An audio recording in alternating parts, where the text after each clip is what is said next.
everyone! So today I'd tell you that I have my window open. Yes, it is finally warm enough that you can open up a window in my area. Oh my god, it feels great. Today is actually a bit rainy, but it's still it's cold, yet it's still warm enough. I think the humidity is giving it all that, whatever. But I have a book review. I just finished Dark Symphony by Kristin Feehan. And this, wow. At first I wasn't, what's the word? I can't find the word and my nail is hurting. I didn't have much expectation for this book. Wow, there we go. Because, I've had, the men in these books. I can't have too much expectation of it being a really good book, and I love the men. But this one, this was good. He wasn't the perfect man that I was hoping for. But he had enough arrogance and male dominance that these men have. It was just enough that, alright, I wish you wouldn't do that, but he had enough, humbleness. I think that's the word I'm looking for, but, the male dominance and the overprotectiveness was so low that everything else was so much better. Just, oh my god. Okay, so this book is book 2 in the Scarletti duo book thing. I don't really understand why there was a prequel, but I understand why there was a prequel partly. It doesn't fully tie in with this book, but I would recommend that you read the Scarletti Curse book first before reading Dark Symphony, just because Dark Scarletti doesn't give anything away to what this book is. It just there are parts of it that are in this book, but a lot of what's in the prequel book, it doesn't give anything away. It actually is very mysterious in everything that happens in here. So that's why I recommend reading the prequel first and then this, just because there's a lot in that book that doesn't happen in this book. There's only little things that tie in from the prequel to this book. So now to get on to the actual book. This book's story was perfect. It was, as I said, it was perfect. Right at the beginning it hooks you. There's flippin', what is the word called? A kidnapping and attempted murder. And so it's why are, it's a double kidnap and murder, so it's 2 people. Right at the beginning, you're like, why are these people, why are they going to be killed? Why is it the reason why? It's just right from the beginning, right from chapter 1. Can I actually say yes, literally from page 3. The 3rd page in chapter 1. Just, that's where the kidnap starts. It's great, it's beautiful, I love it. Just the whole story of the tie-in with these accidents happening to the Scarletti family. And, well, there's accidents that happen, and then there's this blatant kidnapping that happens, which is not really an accident. That's, someone's purposely trying to kill them. And then also finding out that they're being poisoned, which is not cool either, but it's also an interesting tidbit to go along with this attempted kidnap and attempted murder, because they were kidnapped, but the murder was not didn't fully happen. Oh, so great. It's just right from the beginning all the way to the end, and it's not, but those, the accidents and like the whole poisoning thing, it's not always right in your face. It's like, you know, right in your face in the beginning, and then it dies down a little bit to be like, oh, we get the romantic parts in now of Byron and Antonetta. That's how I'm pronouncing her name. And then it goes to like, somebody's trying to kill Antonetta because she is the direct line of the Scarletti family, and she is to inherit everything. So she's the one to kill. And then it goes, you know, trying to murder her. And then the next thing, it's like, oh, there's romantic parts of Byron and Antonetta getting to know, sort of getting to know each other, slash, you know, whatever. And it's sort of like that, flipping back and forth between like danger, romance, danger, romance. It was beautiful. It was perfect. Just, I love it. I love it for the fact of the story itself. Now, the people, Byron and Antonetta, as I already said, Byron, you know, was beautiful. It was perfect. In the beginning, yes, like, oh, he's a little, but he grew out of it so fast. But he still had his moments of like his dominance and like, it's my way or nothing. But he was beautiful. He was perfect. And like right from the beginning, he already knew Antonetta. Antonetta and him already kind of knew each other, but Antonetta didn't know what he was. And he purposely was trying to court Antonetta and try to get to know her and her to get to know him so that she would choose herself to become a Carpathian. It's beautiful. It was perfect. I love this version. I think Byron is like my number 2 now. Or like this book is like my number 2, where Darkslayer Razvan is always going to be like my number 1. But this one, oh my gosh, it was really good. I love how Byron was like, I'm going to court her and I want her to choose. I want her to understand. I want her to know what she's getting into before I just, you know, say the binding words and I do the complete blood exchange. Now, he does, you know, say the binding words at one point, but it's just like, because he's concerned for her danger and he doesn't want her to die or get killed or really seriously damaged. So he says that so they have a more tie together. And especially when they start having sex, he kind of had, like, Carpathians in general, not just males, they can't help but do a blood exchange when they're having sex, so yeah, that kind of happened a little early without her consent. And the whole binding thing, yes, that was wrong of him, but I understand that he was doing it because of, like, the mounting danger that was coming upon Antonetta. So I can kind of forgive him as why he did it without telling her about that. And, anything else about Byron? No, because I already told you, like, he was great. He wanted Antonetta to understand and know what she was getting into before he completed the conversion. Kind of before he wanted to bind them together, he wanted it to be her decision, but as I said, mounting danger, he wants a bit more tie together so that he can feel the danger. Like if she's in danger, basically their mate can feel it and be like, come into action, or they can send help if need be, or whatever. Also, Byron is sweet and gave Antonetta a gift, whereas, you know, it was sweet. Ah!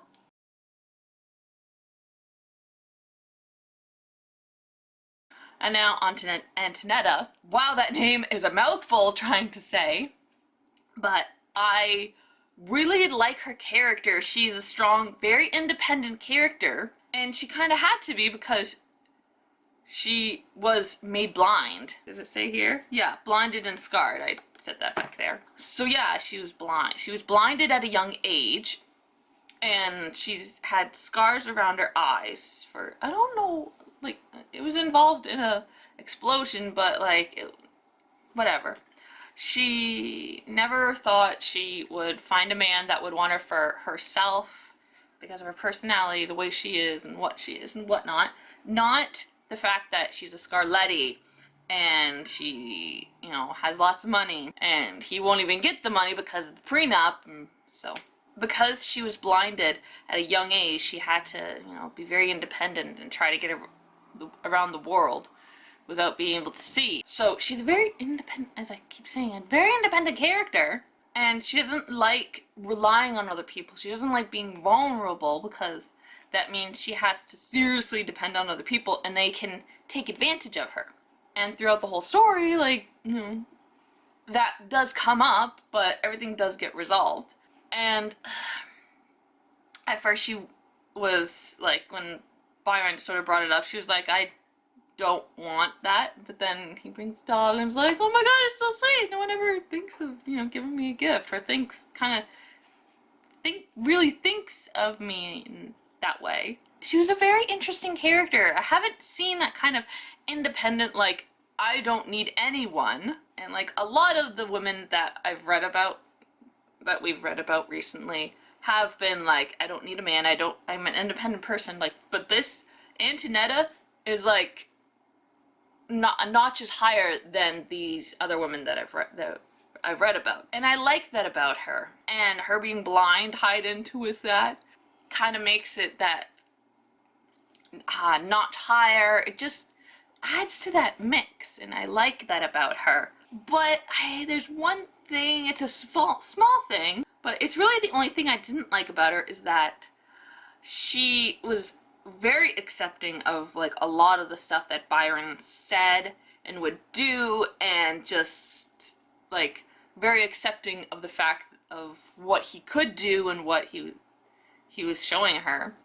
She didn't question it enough. That's my problem. I did like that she did accept him and like all that, and I was like, oh, she would think if she's confronted with something or given something, she thinks about it and processes it. That's the word. Processes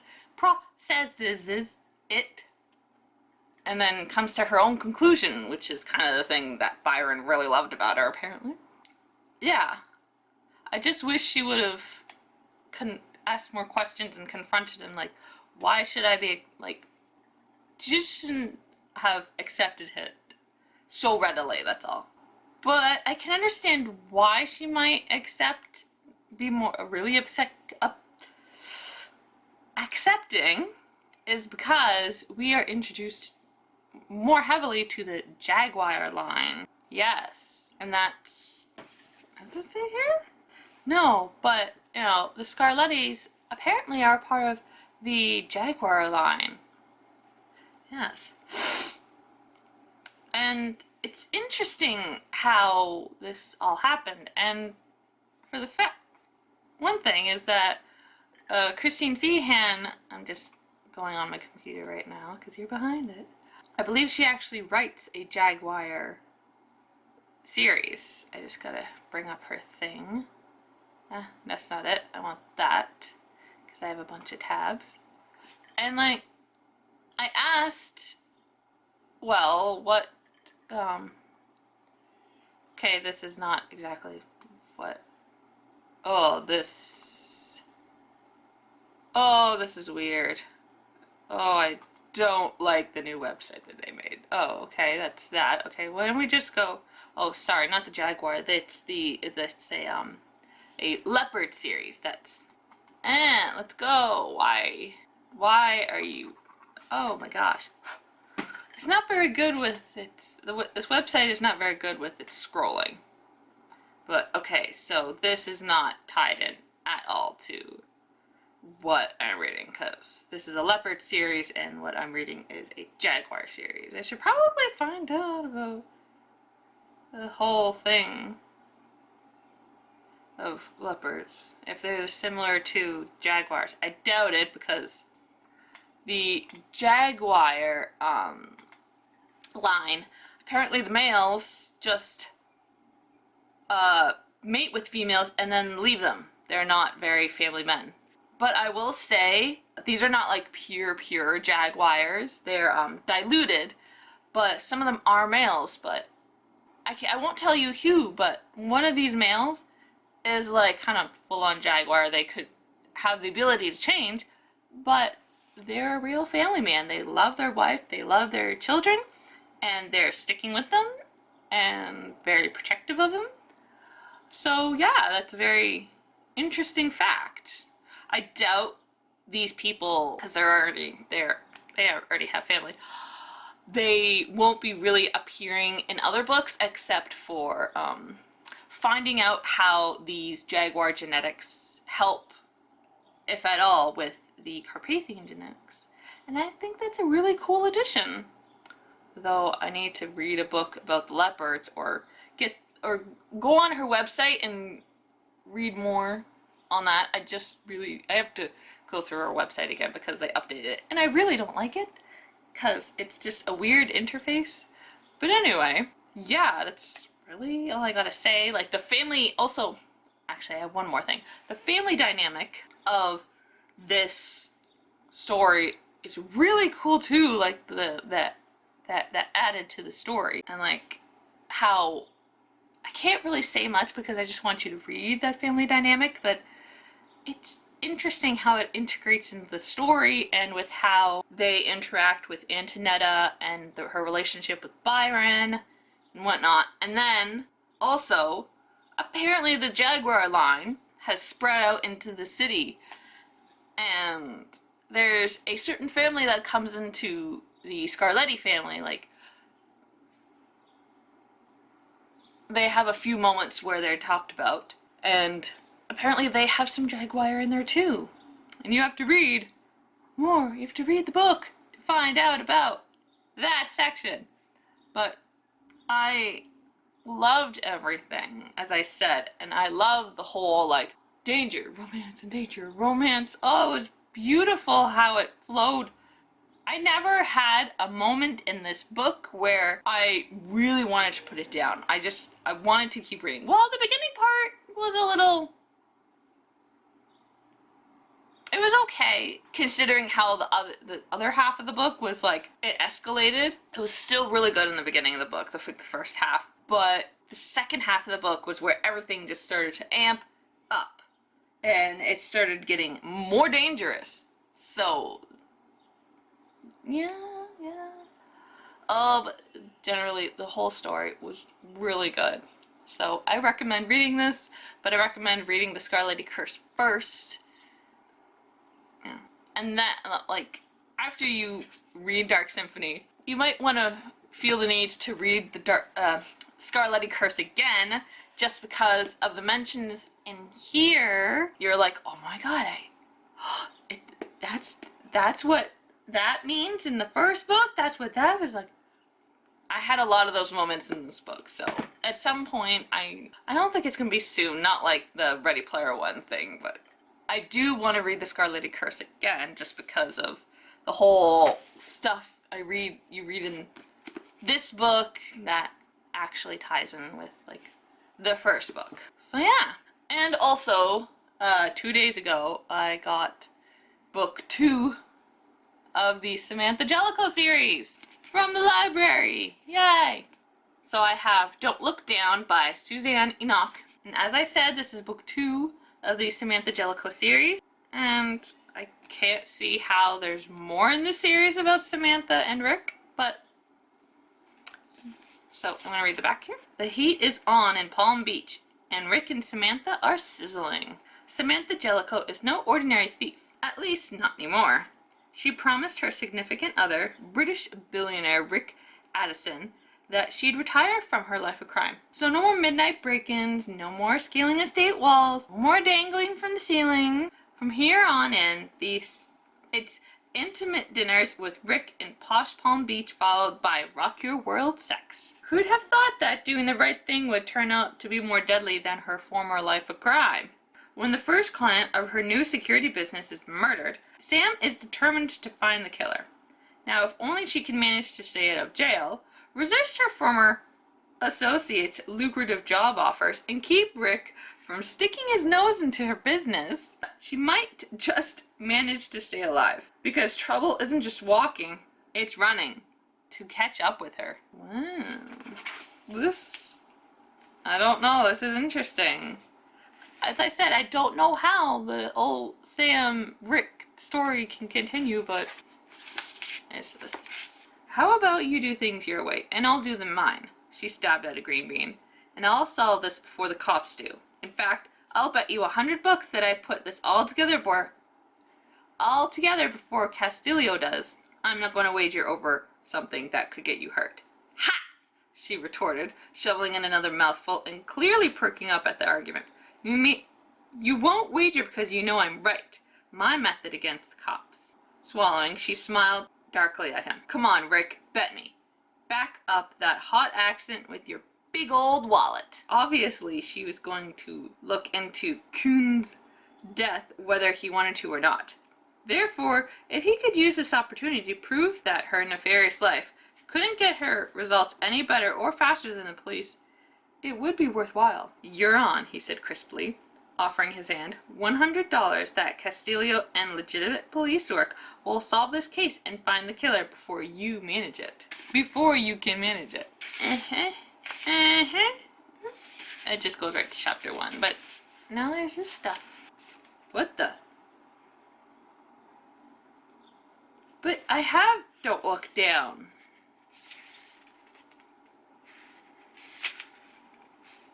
Okay, that is weird. So, where is it? Where'd it go? This is in its own book, so that makes no sense. Alright, finally, the epilogue. There's 22 books in here. That just makes no sense. Anyway, I'm going to start reading this book now because I have 3 weeks with it. Well, actually, maybe 2. I don't know. I think definitely 3 weeks. When was... list. I have till the 22nd. Yeah, I have 3 weeks with this. So yeah. I hope you enjoyed this book review. I can't say how much I loved this book. I'm actually going to make a little star beside it because this was actually really good. Surprisingly. And you should read it. I can't believe how good this Dark Symphony was over the Scarlet Curse. But if you liked my little book review, please hit that big like button down there. And if you want to leave some comments about if you read the book, if you liked it, if you didn't, also about the Scarlet Curse book, and, you know, any other of the Dark series, just leave it in the comments below. Just don't be negative and don't be nasty because we do not need that in the world, okay? We don't.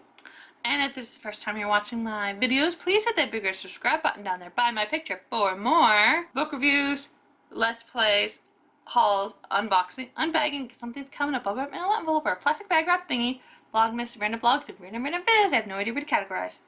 Alright. I gotta close you down. I gotta go make me some dinner because I gotta have a shower tonight. Alright. I'll see you all in my next video. Bye, everyone.